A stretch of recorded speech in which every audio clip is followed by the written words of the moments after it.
Hello guys! Andito na naman ako.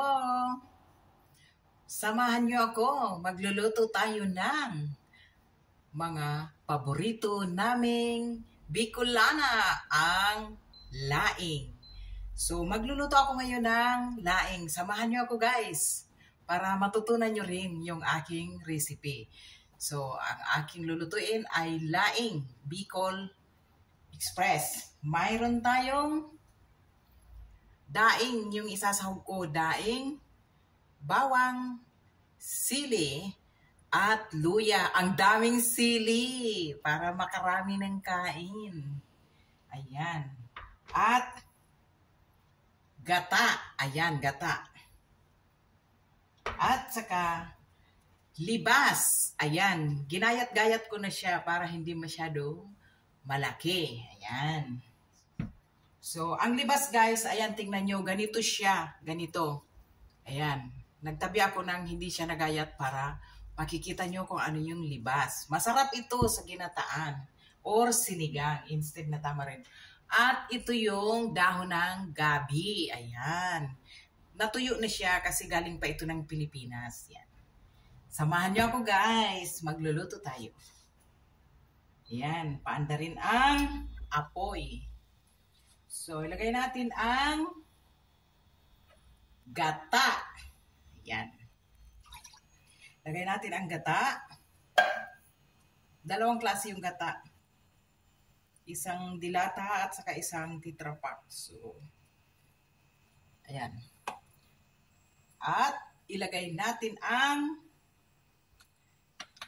bawang. Ayan. Ilagay natin ang luya, at maraming sili para maanghang.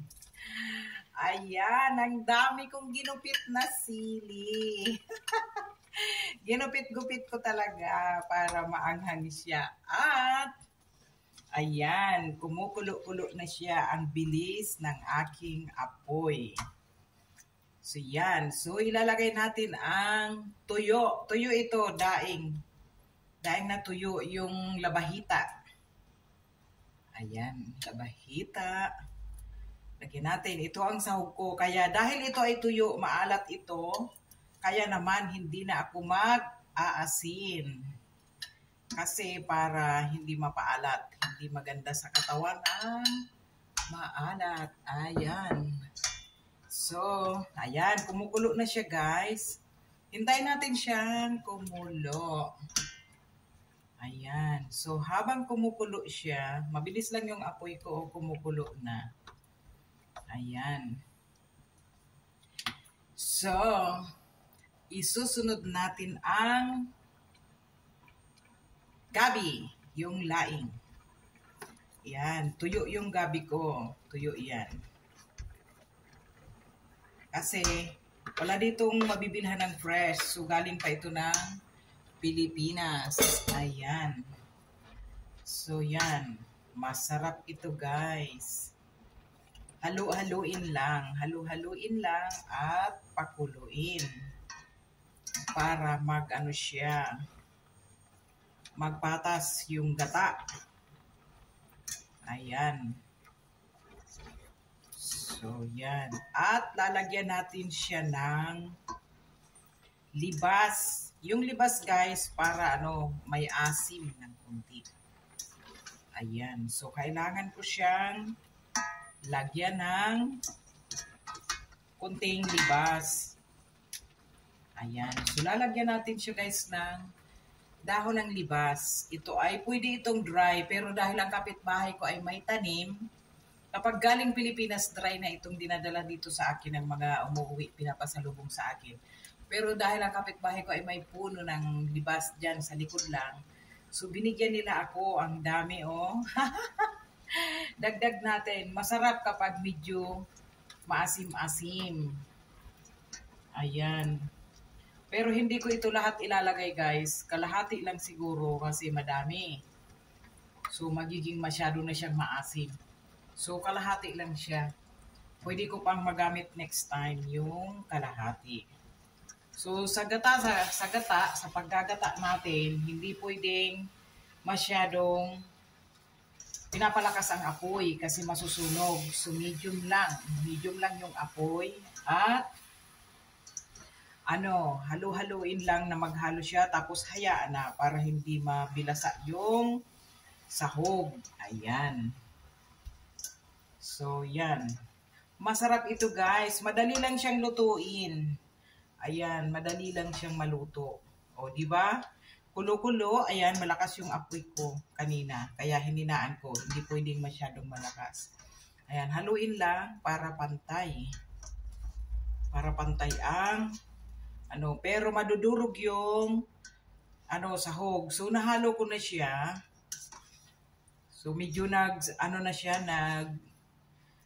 pantay na yung gata at saka yung sahog. So, ngayon, iiwanan ko lang ito siya guys para maluto. Kasi hindi pwedeng halo ng halo ang gabi. Ang gabi kapag halo ng halo ay makati. At sa kapag kulang naman sa luto is masyadong matigas. So, lulutuin ko ito guys sa medium fire ng about 15 to 30 minutes. Depende sa gabi. Kung medyo may edad na yung gabi, matagal iluto. Kung medyo mataba pa, so about 15 minutes luto na siya guys. So, ayan. Eto na siya guys. Tingnan nyo. Ayan. Ganyan siya. Ang laing. Ayan. Ito ang laing Alanida 2. So, ayan. Hintayin natin siya hanggang about 15 to 30 minutes. Ayan. So, mamaya, hayaan lang natin. Huwag tatakpan. Hindi po tinatakpan ang ginataan. Take note sa mga nagluluto ng ginataan, dapat ay walang takip. Ayan. Kasi kapag tinakpan nyo is mamumuo ang gata. So, ayan. Iwanan muna natin siya. Iwanan muna. Mamaya, about 15 to 30 minutes, luto na yan.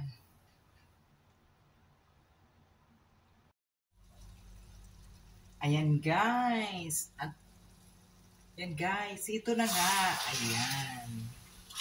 After 15 to 30 minutes, depende sa dahon ng gabi kung malambot or matigas. Kung luto na, ay pwede na natin i-off ang apoy. Ayan, yummy na ito guys. Yummy na. Ayan, luto na siya. Luto na. Ayan, luto na. Ayan, ang laing. Ang laing. Kainan na. Kainan na guys. Ayan. So yan. Ang laing. Kakain tayo ng madaming kanin dahil maanghang ito ay talaga namang makakarami tayo dito ng kanin. Dahil dadamihan ko ang lagay ng sili at para maanghang. Ayan. At saka dinagdagan ko din ng libas para may asim-asim. Ayan. Chalap-chalap na yan guys. Ayan, kainan na. Kainan na guys. Ayan, ang dami.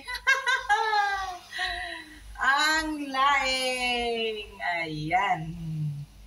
Ito ang aking recipe. Aralin nyo din guys para matutunan nyo. Sadyang super sarap. At take note, walang MSG. Hindi po ako naglalagay ng MSG. Usually, ang mga niluluto ko ay natural ingredients. Ayan. So, wala po kayong nakita sa akin na inilagay kong MSG. Ang rekado nito ay walang mga MSG na nilalagay ako kasi ayoko yon. So, natural flavor tayo. Masarap yan. Para iwas sakit. Ayan. So, maraming salamat sa inyong panonood at sana ay natutunan nyo ang aking recipe. Gawin nyo rin kung gusto nyo sa mga Laing lover dyan! Kita-kita po tayo sa susunod na video. Abangan nyo. Huwag niyong kalimutan i-follow at i-subscribe ang Nida To para updated kayo sa mga latest video ko. Kita-kita tayo ulit. Salamat po!